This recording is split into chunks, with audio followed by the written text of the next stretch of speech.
Kontroversi seputar keaslian ijazah Presiden Joko Widodo, Jokowi, terus memanas, dengan publik ini menyoroti ketidakmampuan Joshua Sinambela dan Roni Teguh untuk memberikan bantahan ilmiah terhadap analisis Rismon Sianipar. Sebagai ahli forensik digital yang diklaim kredibel, keduanya justru lebih fokus pada serangan personal terhadap Rismon, seperti tuduhan ijazah palsu S2 dan S3-nya, ketimbang membantah secara substantif temuan Rismon tentang ketidakidentikan ijazah Jokowi. Sentimen di kalangan masyarakat dan komunitas akademik semakin menguat, menuntut debat ilmiah terbuka untuk menguji kebenaran, bukan sekadar narasi yang memperkeruh isu. Latar belakang analisis Rismon Sianipar.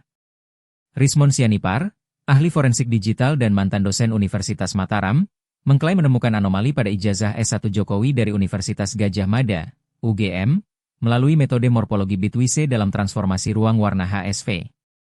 Pada April 2025, ia mempublikasikan analisisnya yang menunjukkan perbedaan posisi huruf dan logo pada dokumen tersebut dibandingkan dengan pembanding, yang ia anggap sebagai indikasi manipulasi.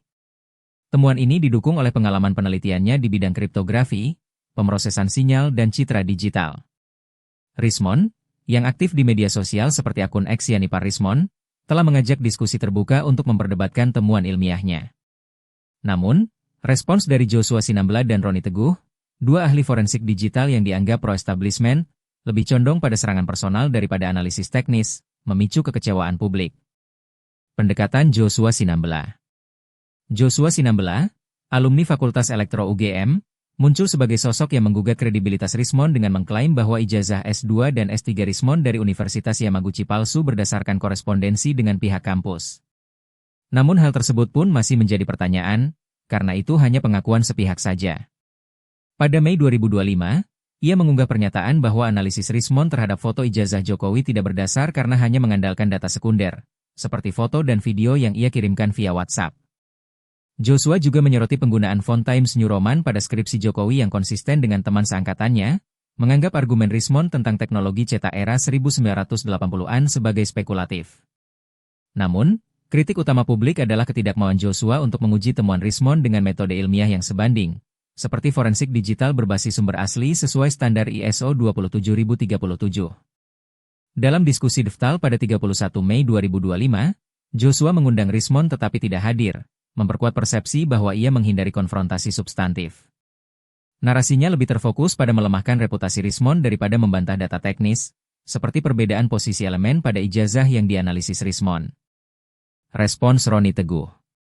Roni Teguh, pengajar Universitas Palangkaraya dan ahli forensik digital, juga dianggap gagal memberikan bantahan ilmiah yang memadai. Dalam wawancara di kanal YouTube Analis Forensik Digital pada Juni 2025, ia menyebut analisis Rismon terlalu tergesa-gesa dan tidak sesuai standar ilmiah karena tidak menggunakan sumber asli. Ia menyarankan metode lain untuk memverifikasi keaslian, namun tidak menunjukkan hasil konkret atau analisis teknis untuk membantah temuan Rismon, seperti penggunaan metode morfologi Bitwise dalam ruang warna HSV atau perbandingan metadata dokumen. Seperti Joshua, Roni lebih banyak mengkritik metodologi Rismon secara umum tanpa menguji langsung data yang disajikan, seperti lembar pengesahan dan skripsi Jokowi yang diunggah oleh kader PSI Dian Sandi.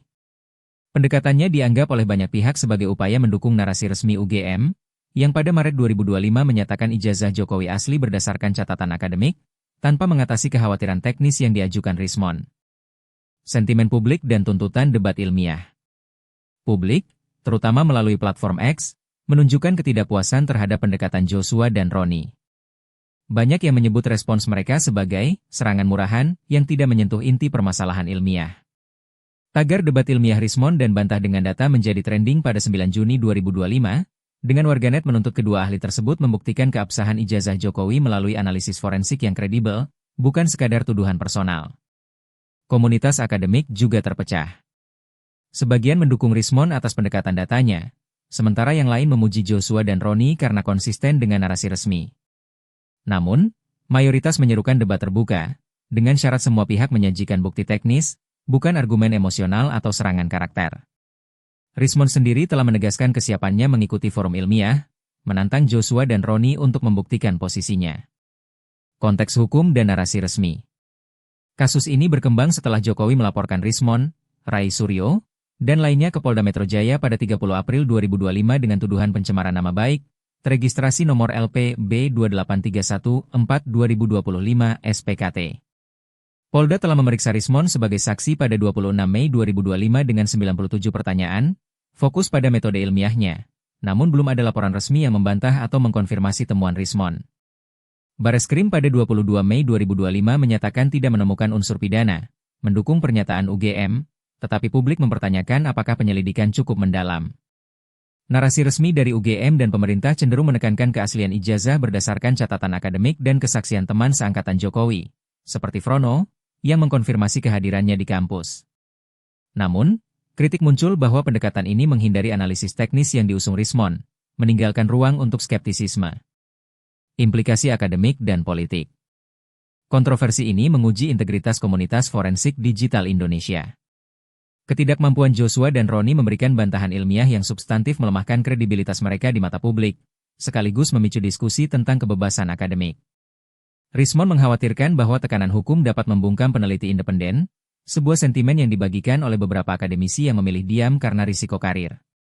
Dari sisi politik, isu ini digunakan oleh oposisi untuk mempertanyakan legitimasi Jokowi pasca jabatan, sementara pendukungnya melihat serangan terhadap Rismon sebagai upaya melindungi reputasi mantan presiden. Namun, tanpa debat ilmiah yang jelas, polarisasi ini cenderung berlanjut, dengan publik tetap menantikan kebenaran.